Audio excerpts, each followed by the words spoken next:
तो डॉक्टर साहब, जिस तरह की बातें आप कर रहे हैं, आपके घर तो मेहमान नहीं आते हैं या अगर आते हैं तो आप उन्हें क्या खिलाते हैं? अच्छा डॉक्टर इरफान, आपने जिक्र किया कि हमारे यहाँ खाना, आपने बिल्कुल शर्माए बगैर कह दिया कि हम गंदे तरीके से खाते हैं, बुरे तरीके से खाते हैं। और एक चीज़ जो कि आपने भी ऑब्जर्व की, मैं भी देखती हूँ कि हम रोटी खाने वाली कौम है, कि हमने सुबह भी पराठा खाना है, दोपहर को भी हमारी रोटी है, रात भी हमारी रोटी है। रोटियां एग्जैक्टली फुल ऑफ कार्ब्स। और एक रोटी में कितने चम्मच, 10-12 चम्मच अगर हम चीनी के देखें, आप बेहतर बता सकते हैं कि वो होते हैं। क्यों हम प्रोटीन फूड की तरफ नहीं जाते? अगर सालन की बात की जाए तो फिर हमारा सालन जो घी या हम तेल का इस्तेमाल कर रहे हैं वो भी फुल ऑफ कार्ब्स है, अनहेल्दी है। तो ये रोटी खाने का क्रेज, हम इससे कब बाहर निकलेंगे? अच्छा नबिया, जिस कौम को ना आटे की बोरी के पीछे लगा दिया जाए ना, उसको बड़ा मुश्किल होता है ड्रैग करना। हम लोग जब भी, आपने भी बचपन में मसले सुने होंगे, यही सुने होंगे, ट्रक आया है, आटे की बोरियां ढूंढ रहे हैं, चीनी का फुकदान हो गया है। बाहर की नेशंस में जो पढ़ी लिखी हैं, they are not just there कि उन्होंने स्टमक फिल करना है, अब वो मॉडर्नाइज हो चुके हैं। I went to Egypt, then I went to तुर्की।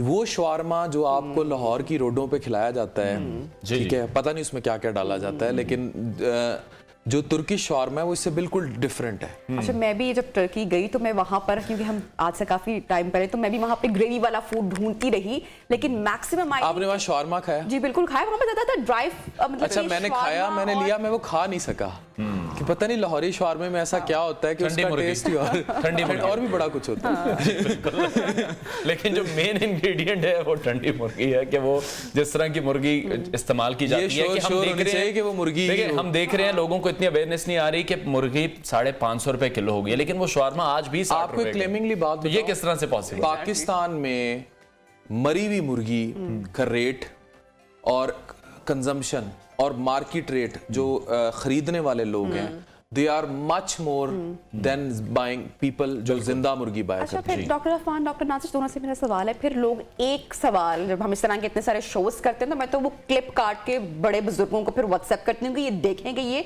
मैं नहीं कह रही, ये डॉक्टर बात कह रहे हैं। फिर अगला सवाल ये आता है कि अच्छा फिर होने से की खाइए, क्या खाया जाए, जो कि ज्यादातर डॉक्टर्स भी कहते हैं कि जब पेशेंट्स उनके पास आते हैं तो वही पूछते हैं कि डॉक्टर्स ने तो सब बंद कर दिया, अब क्या खाया जाए। तो जरा ये डिस्कस कर लेते हैं। इस बारे में तो अफान ने तो अक्सर अपने लंच बॉक्स खोल के दिखाते हैं, और वो लंच बॉक्स वही होता है जो हम घर में बनाते हैं। आप अगर सिर्फ एक चीज इमेजिन करें, आप फ्रिज में अक्सर आप रखें ना घी जमा हुआ, आप जब खाना देखते हैं, इमेजिन करें रगों के अंदर वही जम गया जाकर, और फिर सोचे हार्ट अटैक होना, फिर स्टंट डलना, वो चीजें जब आप सोचेंगे ना, फिर आपको समझ आएगा सबसे पहले घी। अच्छा, हम लोग ना फ्रेश जो वेजिटेबल्स हैं, जो दुनिया है ना वो किचन गार्डनिंग के इवन कॉन्सेप्ट पे चली गई है।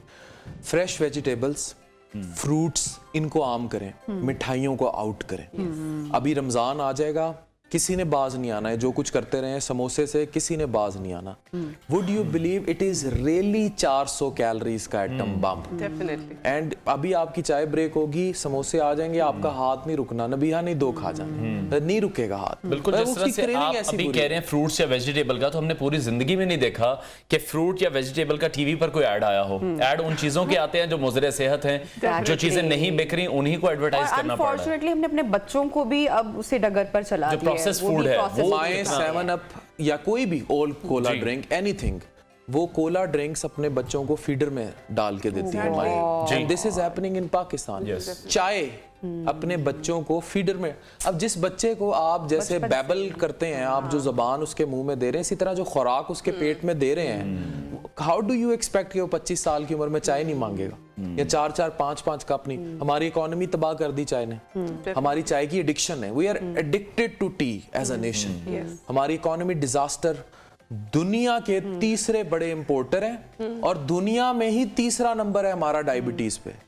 We are 3rd most diabetic nation in the world. Sugar के सबसे ज्यादा मरीज दुनिया में तीसरे नंबर पर पाकिस्तान में पाए जाते हैं। जी, तो आप खुद सोचें, क्यों इसमें दूध डलता है, इसमें फिर चीनी के चमचे डलते हैं। जब आपने भी टर्की का जिक्र किया, तो जब हम वहाँ पे गए, हमें चाय पेश की गई, तो हमने तो पहले जो हम सब लोग थे पहले एक दूसरे को देखा कि अच्छा चाय तो नहीं आई, चाय का कावा ही आ गया, इसमें दूध कहाँ है। तो वो हम हर चीज में, अगर हमने ब्लैक कॉफी पीनी है तो हमने उसमें दूध बहुत ब्लैक रहने नहीं देना, उसको ब्लैक में नहीं लेना। तो पालक में दूध डाल के पकाते हैं उसको, खोया डाल के पकाते हैं, हर चीज में दूध डाल देते हैं। हर चीज में दूध डाल देते हैं। हैरत हुई है कि आपको पता ही है बात। तो हम तो दूध का इस्तेमाल, ये फूडीज भी प्रमोट कर रहे हैं। मुझे अफसोस ये होता है कि आपके जो फूडीज हैं ये क्रीमों के, अब मतलब अगर वो तवा चिकन बना रहे हैं, व्हाट इज रोल ऑफ उस पे देसी घी डोली जाए, क्रीम के पैकेट डाली जाए, ये जो हमने अब यू बोथ आर माशाल्लाह सुपर फिट, ठीक है, अब ये फिटनेस है, ये जो पहलवानी है ये फिटनेस नहीं है। हमारा ये जो ओल्ड मिथ है ना कि बच्चे को कहेंगे, मतलब चाइल्डहुड ओबेसिटी, पाकिस्तान में बच्चे बड़े मोटे हैं, बिल्कुल कोई देखते ही नहीं, वो जब तक उन्हें गुपलू ना मिले। यहाँ पाकिस्तान के पास एक जो वाहिद एक्टिविटी है क्योंकि वो खाना ही है। अगर किसी को घर पे बुलाना है, बड़ी बड़ी मीटिंग्स भी करनी है, तो वो खाने की मेज पर ही होनी है। तो क्रेविंग्स कंट्रोल ये किस तरीके से करते हैं, और आप लोग भी कभी कोई चीट वगैरह करते हैं?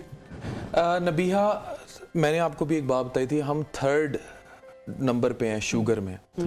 अफसोस के साथ हम उन कंट्रीज में भी नीचे से 3rd नंबर पे हैं जिन्होंने स्पोर्ट्स में बिल्कुल डिवास्टेट हो गई। No medals in Olympics, no medals in Asian games, Asia में कहीं स्टैंड नहीं कर रहे। Reason being no sports complexes, no gyms.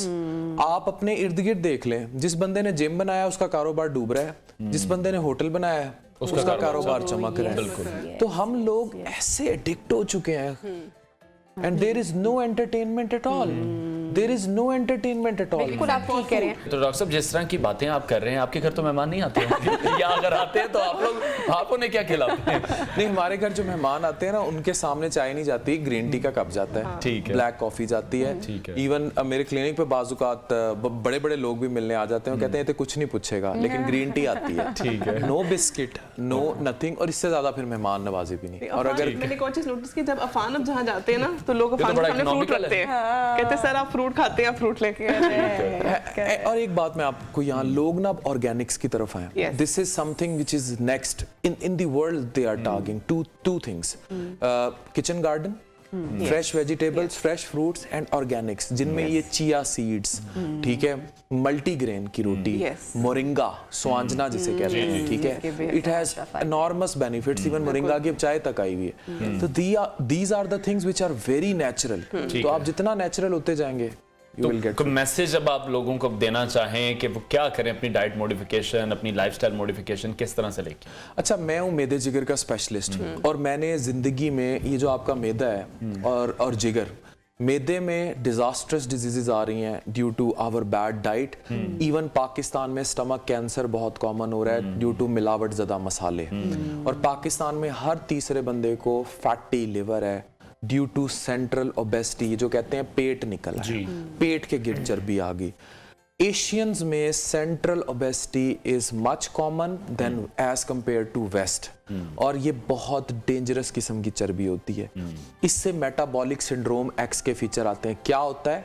Sugar, blood pressure, cholesterol, uric acid का बढ़ जाना, जोड़ों के मसले, हाइपरटेंशन, ये सारे जो मसले हैं ये मेटाबॉलिक सिंड्रोम एक्स में आते हैं। हम लोग अगर ये चीज़ों को आज नहीं एड्रेस करेंगे, पाकिस्तान में मोर्टेलिटी यानी मौत की सबसे बड़ी वजूहात जो हैं वो शुगर, मोटापा, उससे रिलेटेड कॉम्प्लिकेशंस हैं, या लिवर से रिलेटेड कॉम्प्लिकेशंस हैं।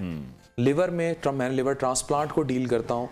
30% जो लिवर ट्रांसप्लांट इस मुल्क में हुए, रिसर्च छप चुकी है, they are due to NASH related cirrhosis. क्या? जिगर के ऊपर फैट आया, फैट ने नैश किया, नॉन अल्कोहलिक स्टीटोहेपेटाइटिस, वही चेंजेस जो अल्कोहल करता है उनको नॉन अल्कोहलिकली फैट करता है। यानी अगर आप फैट ले रहे हैं तो लिवर के लिए इट्स इक्वली डैमेज है। इतना वास्ट टॉपिक है कि इसके ऊपर मजीद गुफ्तगू भी होने की जरूरत है। नेक्स्ट टाइम जब भी आप लाहौर आएंगे तो हम इंशाल्लाह आपको जरूर दावत देंगे। Thank you so much doctor Afan, doctor Nazish हमारे साथ इन कॉन्वर्सेशन थे। प्रोग्राम में बढ़ते हैं छोटी सी ब्रेक के जाने, फिर प्रोग्राम को आगे बढ़ाएंगे।